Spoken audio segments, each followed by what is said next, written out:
சிம்மராசிக்காரங்க நாங்கள் தான் இந்த கோயிலுக்கு நீங்கள் போக சொல்கிறீங்க, ரொம்ப ஈஸி தான், ஒரு வாட்டி தான் போக சொல்கிறீங்க, எங்களுக்கு அதுக்கே வந்து அஷ்டம சனி விட மாட்டேங்கிறாருங்க, குரு உச்சமானாலும் சனி கொஞ்சம் தடுக்கிறாரே, என்ன பண்ணுறது? வீட்டிலே இருந்து ஏதாவது நாங்கள் பரிகாரங்கள் பண்ணலாமான்னா நிச்சயமாக பண்ணலாம். சிம்ம ராசிக்காரங்க ஞாயிற்றுக்கிழமை எடுத்துக்கங்க, சூரியனுக்கு மிகவும் உகந்த நாள். இந்த கிழமையில் பசு இருக்குது இல்லையா, பசுமாட்டுக்கு கோதுமையில் செஞ்ச உணவுகளை நீங்கள் ரெகுலராக கொடுத்துட்டு வாங்க. வாரம் கொடுத்தா நல்லது.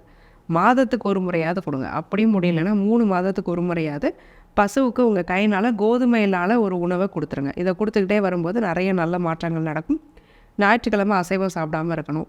அசைவ பிரியர்களுக்கு இது கஷ்டமான ஒரு விஷயம் தான், நான் கேள்விப்பட்டிருக்கேன். ஸோ ஆனாலும் அந்த குறிப்பிட்ட நாளில் வந்து இதை நீங்கள் தவிர்த்துக்கிறது அப்படிங்கிறது உங்களுக்கு ஒரு நல்ல ஒரு பெனிஃபிட்டை கொடுக்கும். ஞாயிற்றுக்கிழமை தோறும் சிவ வழிபாடுங்கிறத பண்ணலாம்.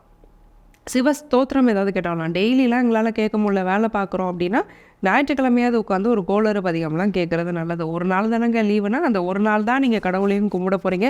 வெறும் 10 நிமிஷம் தான். யூடியூப்பில் போட்டிங்கன்னா ஒரு 10 நிமிஷம் ஒரு கான்சன்ட்ரேட்டடாக உட்காந்து சிவன் கிட்ட உங்கள் மனசை கொடுத்துட்டீங்க அப்படின்னா குரு பயிற்சி இன்னும் யோகமாக இருக்கும்.